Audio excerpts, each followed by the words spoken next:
जंगल। यहाँ दो तरह के जानवर होते हैं। पहले वो जो भूख लगने पर शिकार करते हैं और दूसरे वो जो चुपचाप किसी और के शिकार पर कब्जा जमा लेते हैं। जंगल की ये रीत इंसानी आबादी में भी कायम है।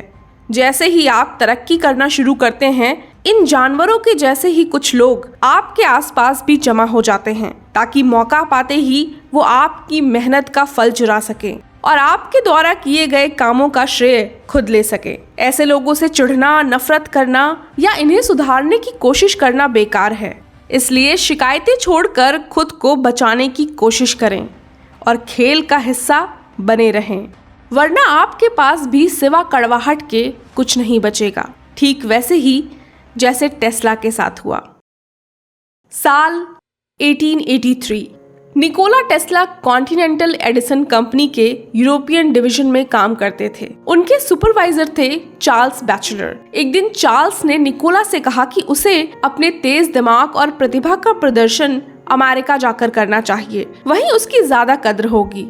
और टेस्ला की सहमति मिलते ही चार्ल्स ने उसे अपने एक खास दोस्त से मिलने न्यूयॉर्क रवाना कर दिया।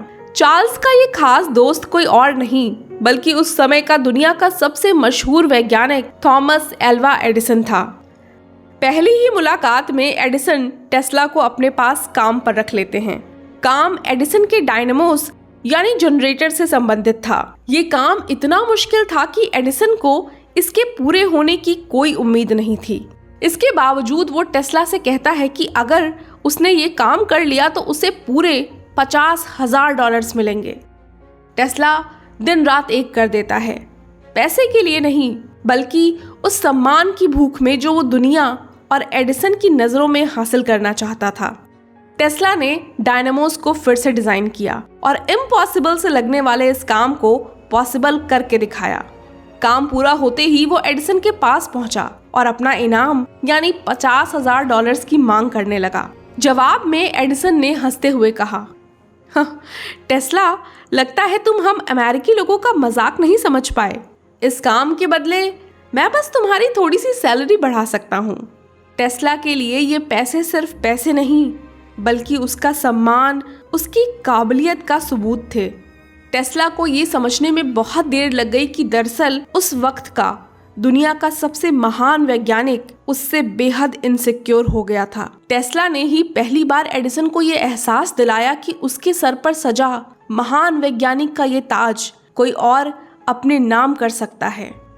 एडिसन ने डीसी सिस्टम इन्वेंट किया था और उसी पर काम करते थे, मगर टेस्ला एसी करंट सिस्टम बनाने की जिद पर अड़े हुए थे, जो कि डीसी से अलग ही नहीं बल्कि कहीं ज्यादा बेहतर भी था। लेकिन उस वक्त दुनिया की कोई भी ताकत एडिसन को ये मानने पर राजी कर ही नहीं सकती थी कि एसी करंट अच्छा है, क्योंकि इसका सीधा मतलब ये बनता कि निकोला टेस्ला उससे अच्छा है और एडिसन इस बात को कतई बर्दाश्त नहीं कर सकता था।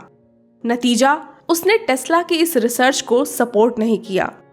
एडिसन का साथ छोड़कर टेस्ला ने नया इन्वेस्टर ढूंढा, जॉर्ज वेस्टिंगहाउस। वेस्टिंगहाउस एक बड़ा बिजनेसमैन था। उसने खुद की एक इलेक्ट्रिसिटी कंपनी बनाई और टेस्ला के साथ एसी करंट पेटेंट के लिए एक रॉयल्टी कॉन्ट्रैक्ट साइन किया। ध्यान देने वाली बात यह है कि वेस्टिंगहाउस ने यहाँ एक गहरी चालाकी की। एसी करंट का पेटेंट भले ही टेस्ला के नाम पर था, पर बेचते समय इन्हें वेस्टिंगहाउस कंपनी के नाम पर बेचा जाता था। इसी वजह से ये पूरा इन्वेंशन लोग वेस्टिंगहाउस कंपनी से एसोसिएट करने लगे। बाद में वैज्ञानिकों की एक बड़ी भीड़ खुद को इस इन्वेंशन से जोड़ने में लग गई और टेस्ला का नाम इस भीड़ में कहीं खो सा गया। इस तरह अपनी जिंदगी के सबसे बड़े इन्वेंशन का ना टेस्ला को क्रेडिट मिला और ना ही कोई कीमत। दोस्तों, टेस्ला उन लोगों में से थे जिन्हें ये लगता था कि साइंस में पॉलिटिक्स नहीं हो सकती। साथ ही दौलत या शोहरत की टेस्ला ने कभी परवाह की ही नहीं। वो बस अपना काम करते थे और जैसे जैसे टेस्ला की उम्र बढ़ती गई, उनकी इसी सोच के बुरे नतीजे सामने आने लगे। उस समय में किसी खास इन्वेंशन से नाम ना जुड़ने के कारण टेस्ला को उनके कई सारे आइडियाज़ के लिए कोई इन्वेस्टर ही नहीं मिला। और तो और जब वो भविष्य की बड़ी खोजों पर विचार कर रहे थे तो दूसरों ने मौके का फायदा उठाते हुए उनके पेटेंट्स चुरा लिए और टेस्ला की मेहनत का सारा क्रेडिट खुद ले लिया। सब कुछ खुद करने के चक्कर में टेस्ला ने न सिर्फ खुद को थकाया बल्कि आर्थिक रूप से कमज़ोर भी कर लिया। दूसरी तरफ एडिसन, टेस्ला से बिल्कुल अपोजिट, बिल्कुल अलग। वास्तव में एडिसन कोई ग्रेट थिंकर या इन्वेंटर भी नहीं था।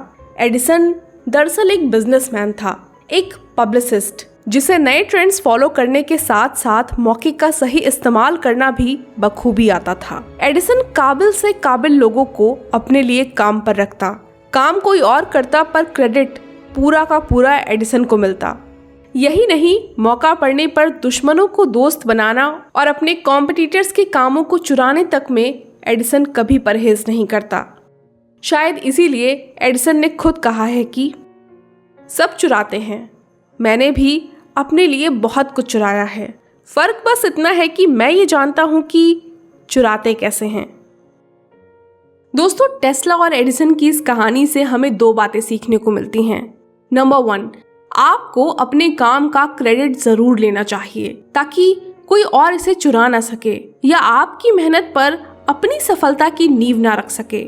जंगल की भाषा में कहा जाए तो आपके शिकार से चुपचाप अपना पेट ना भर सके, और इसके लिए आपको सतर्क और दृढ़ रहना होगा।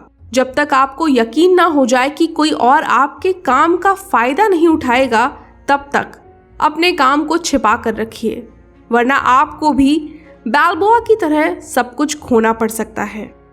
Vasco Nunez de Balboa 6th century का एक एक्सप्लोरर, जिसने अपनी पूरी जिंदगी लंबा संघर्ष करने के बाद आखिरकार दक्षिणी अमेरिका में एक समृद्ध साम्राज्य की खोज की, लेकिन अपनी इस खोज को वो छुपा ना सका।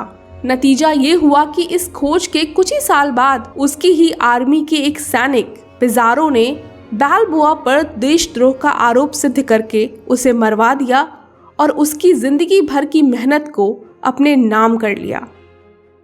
आई होप पहला पॉइंट अब आप समझ गए होंगे। दूसरी बात यह है कि दूसरों के काम का फायदा उठाकर अपने लक्ष्य को पूरा करना सीखिए। समय बहुत कीमती है और जीवन बहुत छोटा। अगर आप सब कुछ खुद से करने की कोशिश करेंगे तो आप थक जाएंगे और अपनी ऊर्जा बर्बाद कर लेंगे। इसलिए अपनी ताकत को बचा कर रखना सीखिए, ठीक वैसे ही जैसे पीटर पॉल रूबेंस ने किया। अपने करियर के आखिरी दौर में उसने एक बड़ा स्टूडियो बनवाया और दर्जन भर उम्दा चित्रकारों को अपने पास काम पर रखा, जो उसके लिए सुंदर पेंटिंग्स बनाते। जब भी कोई इम्पोर्टेंट क्लाइंट रूबेंस के स्टूडियो आता, वो अपने सारे स्टाफ को छुट्टी दे देता। इसका नतीजा ये होता कि देखने वाले को यही लगता कि सारी पेंटिंग्स खुद रूबेंस ने बनाई है और सारी तारीफें, सारी प्रसिद्धि रूबेंस को मिलती। आई होप दूसरी बात भी आप अच्छी तरह समझ गए होंगे। अब कुछ सावधानियां। अगर आप हर वक्त दूसरों का क्रेडिट लेने की कोशिश करेंगे तो आपके आसपास दुश्मनों की एक बड़ी फौज इकट्ठा हो जाएगी, जो आपकी रेपुटेशन को नोच कर खा जाएगी। इसलिए समय और परिस्थितियों के साथ चलना सीखिए। क्रेडिट लेने के साथ साथ क्रेडिट देना भी उतना ही जरूरी है, खास करके तब जब सामने वाला आपसे सुपीरियर हो। अपने सुपीरियर्स को क्रेडिट देकर आप अपनी पोजीशन सिक्योर कर सकते हैं और अपने इन्फीरियर्स यानी जूनियर्स को क्रेडिट देकर आप अपने लिए एक बेहतर सपोर्टिव बेस तैयार कर सकते हैं। और अगर क्रेडिट लेने देने के इस चक्कर से आप चकरा रहे हैं तो एक तीसरा रास्ता चुनिए। वही रास्ता जो न्यूटन ने अपनाया था, वही रास्ता जिस पर चलकर शेक्सपियर महान बना।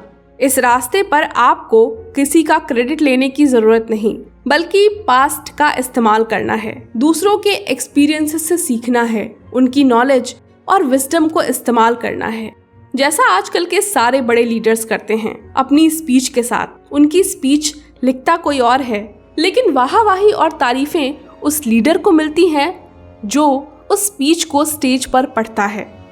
शायद इसीलिए बिस्मार्क ने कहा था, Fools say that they learn by experience. I prefer to profit by others' experience. Video खत्म करने से पहले वापस लौटते हैं जंगल की तरफ।